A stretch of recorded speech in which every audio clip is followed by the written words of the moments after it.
If you own a condo or condo townhouse in Toronto and you've been waiting to buy a house, what I'm about to show you is going to change your timeline. In the last 12 months, detached house prices in 5 Toronto neighborhoods dropped by as much as 19%. That is over $200,000 wiped off the average sale price in a single year. And the worst part, most condo owners moving out have no idea this is happening because the headline numbers for Toronto only shows a 7% drop. In this video, I'm going to walk you through the 5 Toronto neighborhoods where house prices crashed the hardest from March 2025 to March 2026, ranked from number 5 to number 1. I'm pulling these numbers from TRREB Market Watch, district by district. Every neighborhood I show you has at least 15 sales in both years, so the data is real, not a single luxury sale skewing the average. Stick to the end because the number 1 neighborhood has dropped so much that average detached house, they are now cost less than a 2-bedroom condo in Yorkville. And if you're a condo or condo townhouse owner trying to move up,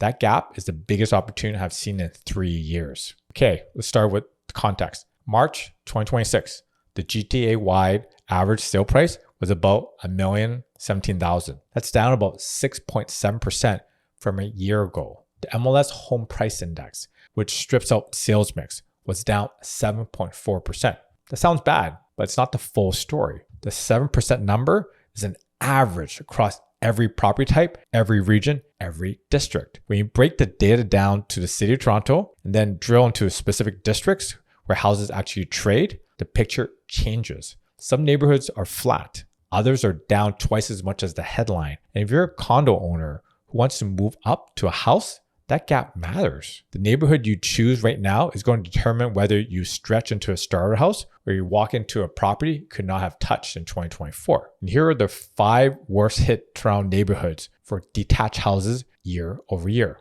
March 2025 to March 2026. Let's start with number 5. Toronto C15 is district, and this covers Bayview Village area. This neighborhood is down 12.3% year over year. So Toronto C15 covers Bayview Village, Henry Farm, Don Valley Village, and Pleasant View. It is the eastern slice of North York, just inside the 401 and the 404. In March 2025, the average detached house there sold about 1.8 mil, just shy of 1.9. In March 2026, that number is 1.6 mil. You just lost $233,000 in 12 months on the average sale. The area is full of post-war bungalows in 1990s, 2 stories on big lots. The land value is what holds it up. The buyer pool that paid 1.9 mil for a teardown has thinned out, and the seller who priced for last year's market are taking a hit. The sample size is 20 sales in March 2026, 19 in 2025. So this is not noise. Number 4, Toronto W06. This is Mimico and Long Branch. So that's down 14.8% year over year. So W06 is the Etobicoke Lakeshore Strip, Mimico, New Toronto, Long Branch, Stonegate, Queensway. The average detached house here dropped from 1.4 mil to just about 1.2 mil. That is about a 200,000 off the average price tag in 1 year. This one's staying because W06 was supposed to be the move-up buyer's promised land. Lakeviews, GO Train, 20 minutes to downtown. In 2022, it was untouchable. What changed? Inventory piled up. Sellers who bought in 2021 and 2022 are listing because their fixed rate mortgages are renewing into the high 4s. Buyers know it. Days on market are stretching past 30, and the sale to listing ratio has cracked under 100%. Sample size in this data, 25 sales in March 2026 and 22 sales in March 2025. So this data is solid as well. Here's number 3, Toronto E10. This is West Hill and Centennial, and that's down 17.9% year over year. Toronto E10 is the far east end of Scarborough. West Hill, Highland Creek, Centennial, Rouge. Detached average dropped from 1.2 in March 2025 to about 1 mil in March of 2026. That is about 222,000 gone in 12 months. This is the area where you used to be able to buy a 4-bedroom on a 50-foot lot for under $1 million. Then 2021 happened. Prices ran to 1.3 and a wave of move-up buyers piled in. Now the math has reversed. The average detached just punched back below $1.5 million.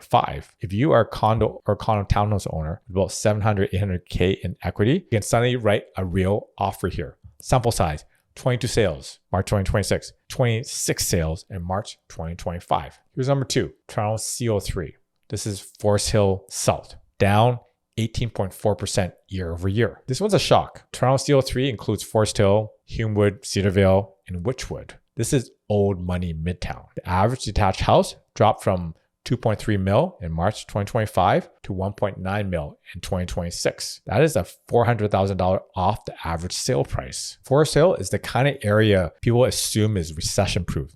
It's not. When the buyer pool for 2 million plus houses dry up, prices do not drift. They fall through the floor. There are not enough buyers at that level to set a base. If you're a condo owner sitting on $900,000 equity, this is the first time in over a decade that a Forest Hill adjacent house is in striking distance with a reasonable mortgage. Sample size, 24 sales in March 2026, 17 in March 2025. And area number 1, Toronto E09. This is Bendale and Woburn, down 19.1% year over year. The biggest detached house price drop in any Toronto core district with meaningful sales volume. So Toronto E09 covers Bendale, Woburn, Morningside Heights, Mid Scarborough, and it's near Scarborough Town Center in the future Eglinton East LRT line.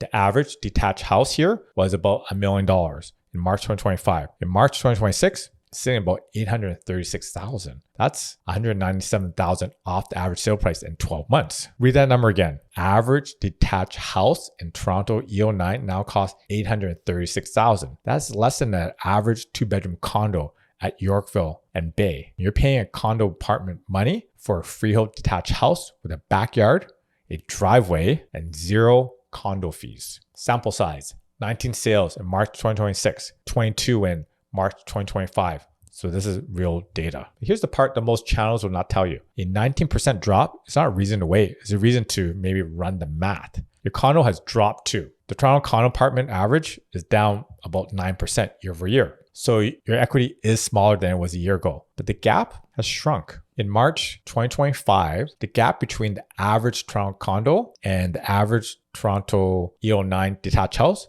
was about $345,000. In March 2026, that gap is about $210,000. The price you're paying to upgrade has dropped about $135,000 in 12 months. You're sitting on the sidelines waiting for prices to fall further. You're betting that condo prices will fall slower than house prices. That is the opposite of what is actually happening when you actually look at the numbers. House prices have led the decline. Condos are catching up. Wait another year and the gap closes against you, not for you, at the rate that things are going right now. The 5 neighborhoods I just showed you are not random. Every one of them has the same setup: meaningful sales volume, a buyer pool that has stepped back, and house prices that have reset to a number condo owners with real equity can actually finance. So this is the data. 5 neighborhoods, real sample size, TRREB source. Decide what you want to do with it. Thanks again for watching. See you soon.